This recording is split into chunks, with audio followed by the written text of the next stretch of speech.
Estamos en Charlas en la U, programa institucional de la Universidad del Valle a cargo de la Dirección de Comunicaciones Universitarias. Hablamos acerca del proceso de reincorporación, en este caso de los excombatientes, y específicamente nos hemos referido mucho al tema de los excombatientes de las FARC.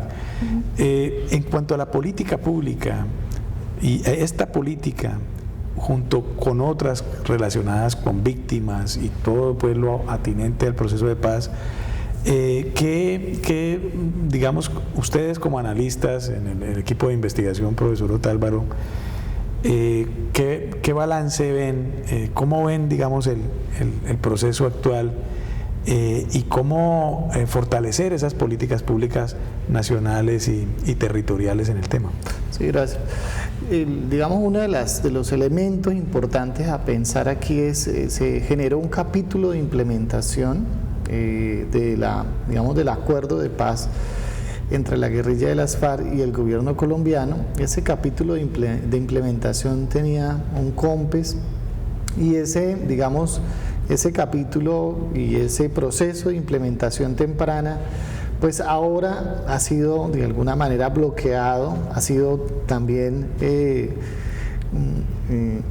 reestructurado en el Plan Nacional de Desarrollo, y eso es un elemento que a veces va en contravía como de los avances que se habían logrado en la implementación temprana de la paz en el gobierno anterior. Este gobierno, digamos, su apuesta ha sido una apuesta muy difusa en el sentido de, digamos, seguir con la actividad o con las acciones que el anterior gobierno tenía en términos de las bases, de los procesos de reincorporación de las bases y de los procesos de reintegración de la base guerrillera y de los anteriores procesos, tal y como se planteaba ahora por María Isabel. Pero, digamos, hay unas reflexiones muy importantes ahora, y es si se va a seguir apostando en estas lógicas que ya teníamos, es decir, con una política de inclusión para los actores que habían estado vinculados a la guerra en el país, o lo que se va a hacer es otro tipo de, digamos, de política que es a veces lo que aparece en el escenario de la coyuntura actual. Ahí tendríamos que plantear también algo que me parece importante, y es que lo que hemos observado en este año, en este periodo de tiempo que llevamos del gobierno Duque, es quizás un equilibrio entre poderes, ¿sí? Que eso nos puede pensar en cosas muy interesantes, y es que no solamente, digamos, el gobierno nacional es el único actor en este proceso de reintegración de excombatientes, sino que hay otros actores que aparecen, ¿sí? Los actores, digamos, que están hoy en el Poder Ejecutivo y en el Poder Judicial. Y esos son otros actores que nos están, digamos, permitiendo ver que este proceso es un proceso que tiene que ser integral, ¿sí? O sea, no puede ser que, digamos, el único actor, por exclusivo actor de estos procesos sea el Ejecutivo, ¿sí? Y ahí el Ejecutivo Nacional, porque, digamos, en los niveles territoriales y regionales, a veces uno cree o considera que hay más aceptación, hay mayor capacidad proactiva para desarrollar iniciativas de reintegración y reincorporación de los excombatientes. En el Valle del Cauca, por ejemplo, la gobernación del Valle ha tenido un papel muy significativo con la oficina de paz que se lidera desde el gobierno departamental. Actores no institucionales y digamos de las ONGs han tenido un papel importante en hacerle seguimiento a lo pactado entre el gobierno nacional y la guerrilla de las FARC.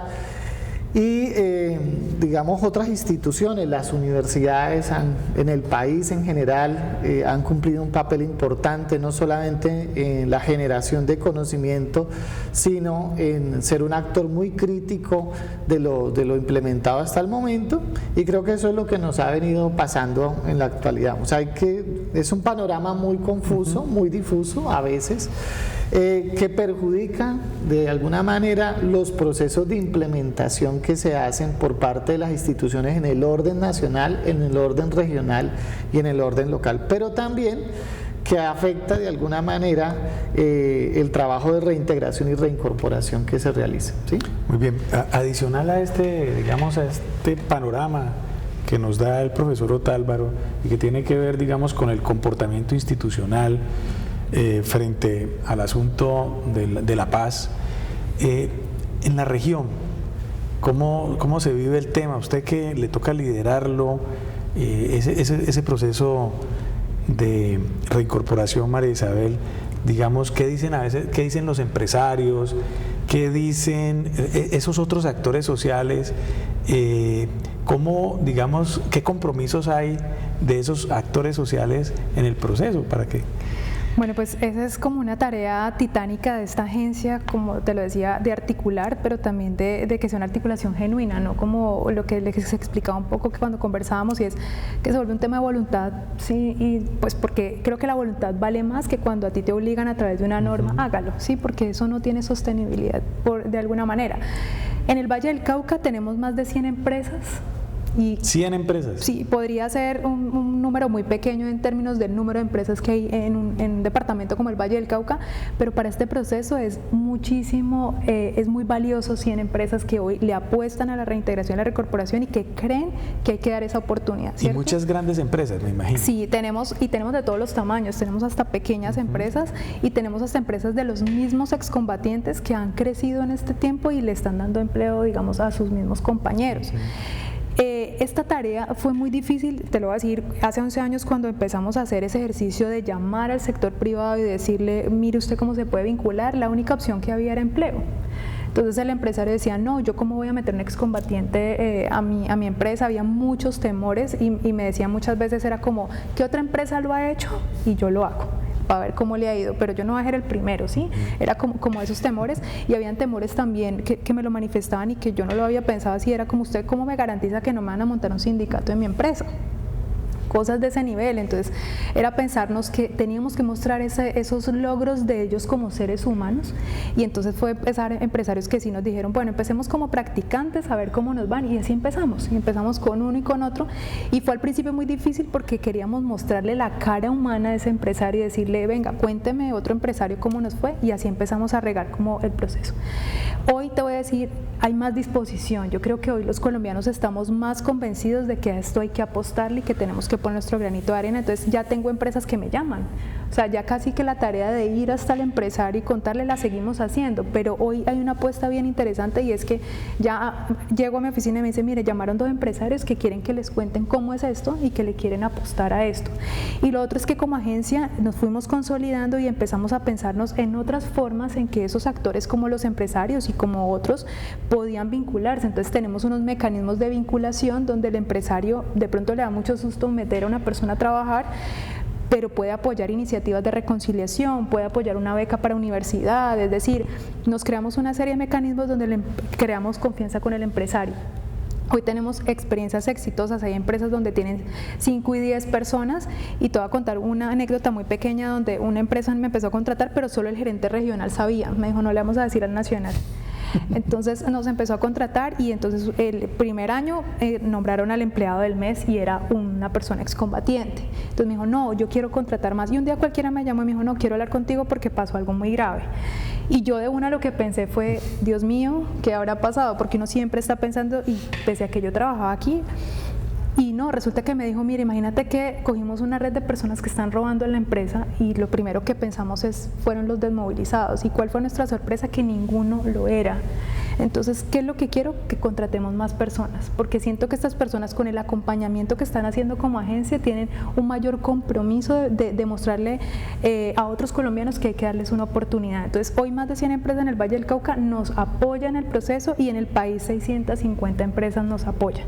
Hoy la apuesta de esas empresas es que fortalezcamos cadenas de comercialización, porque la apuesta en reincorporación es un tema más de proyectos productivos, y ahí venimos ya con esas empresas que creyeron desde el principio, consolidando todas esas apuestas, pero ellos son los voceros, ellos son los que cuando tenemos un desayuno con empresarios, los invito para que le cuenten a los empresarios, porque los empresarios sí se guían mucho de que otro igual a ellos les cuente cómo ha sido su experiencia. Entonces sigue siendo un reto, hay una estigmatización grandísima, hay muchos de los excombatientes que están trabajando en empresas donde el dueño no sabe, y Y hay muchos que nos dicen, yo sí quisiera contarle, y nosotros los apoyamos en eso, pero también respetamos el que no quieran contar, porque también tenemos experiencias donde llevaban 5 años en la empresa, se dan cuenta que es excombatiente y lo despiden. ¿Sí?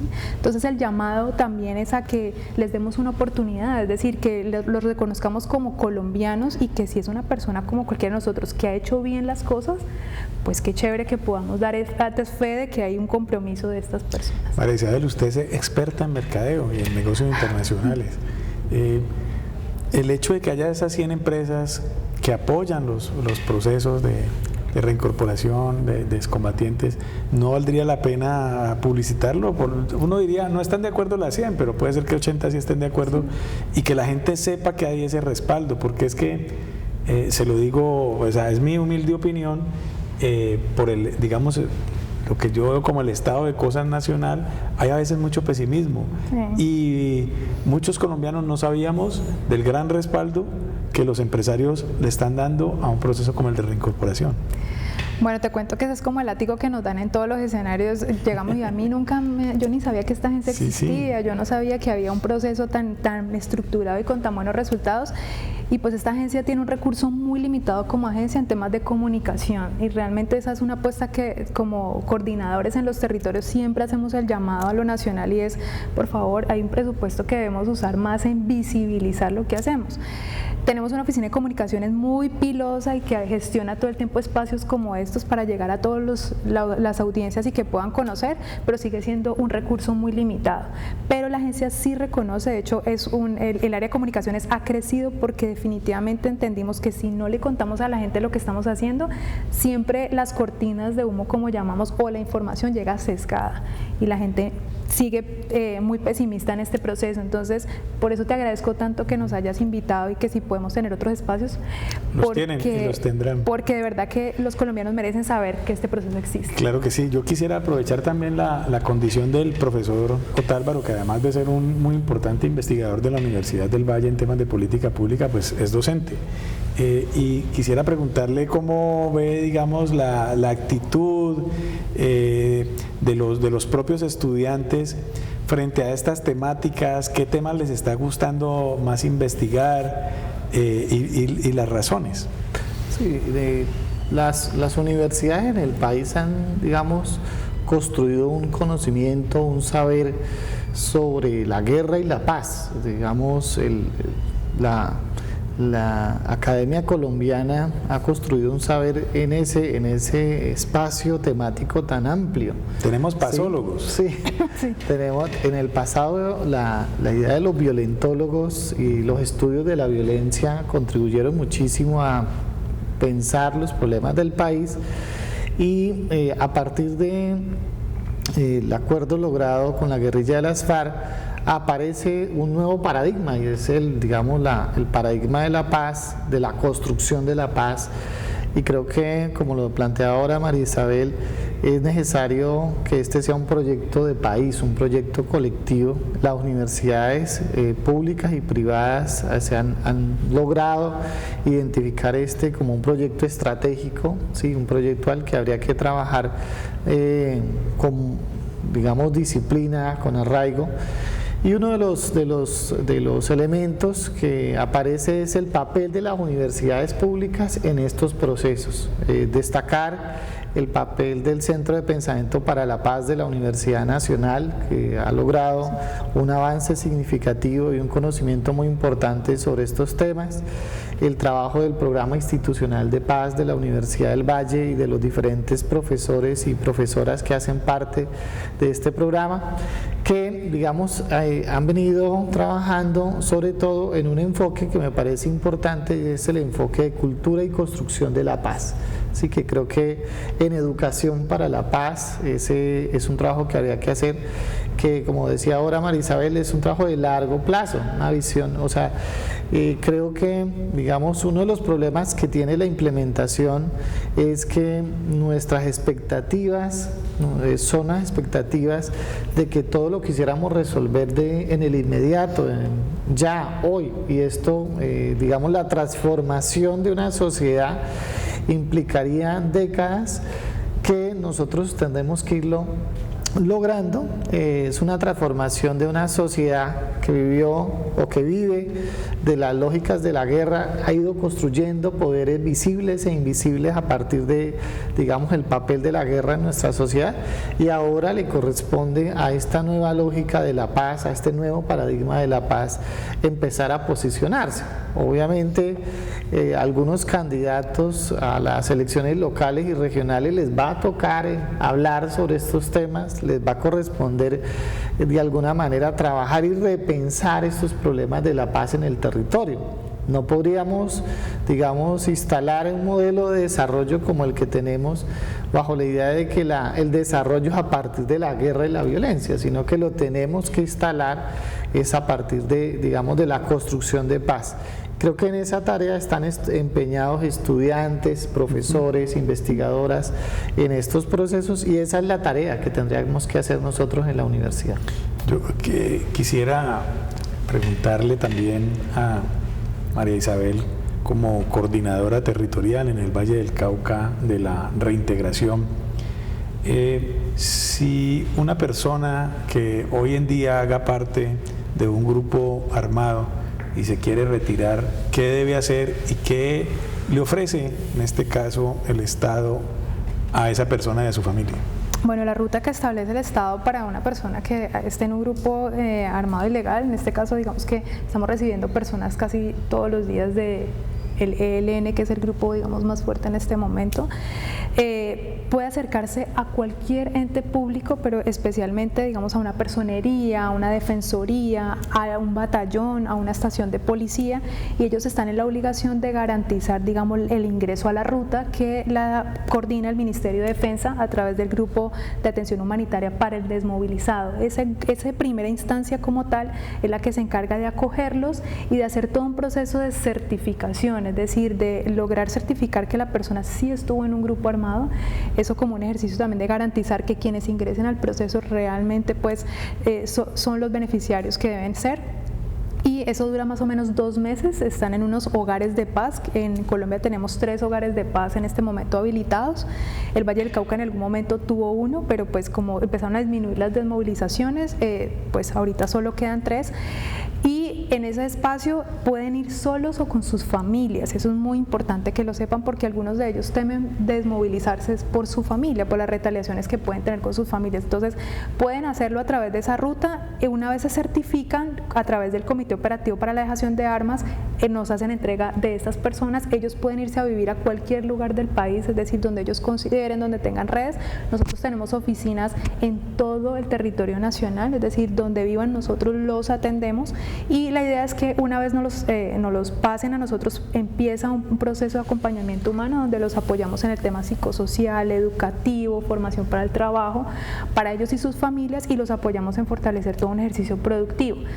Es muy larga la ruta en términos de lo que les puedo contar, pero brevemente eso es lo que hay, y hay unos recursos obviamente para esa estabilización durante ese proceso. Bueno, muchas gracias a nuestros invitados de hoy, a María Isabel Barón, coordinadora territorial en el Valle del Cauca, el tema de la reincorporación y de la normalización de excombatientes, una coordinadora de lujo porque ya lleva más de una década trabajando en este tema, con una gran experiencia, al profesor Byron Otálvaro, nuestro especialista, uno de nuestros especialistas más importantes en la Universidad del Valle en el tema de políticas públicas, profesor de la Facultad de Ciencias de la Administración, no sé, ¿doctorando o doctor?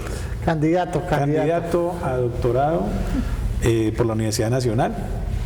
A ustedes, muchas gracias por acompañarnos en este espacio, y estaremos en los próximos días con un tema de interés regional y nacional.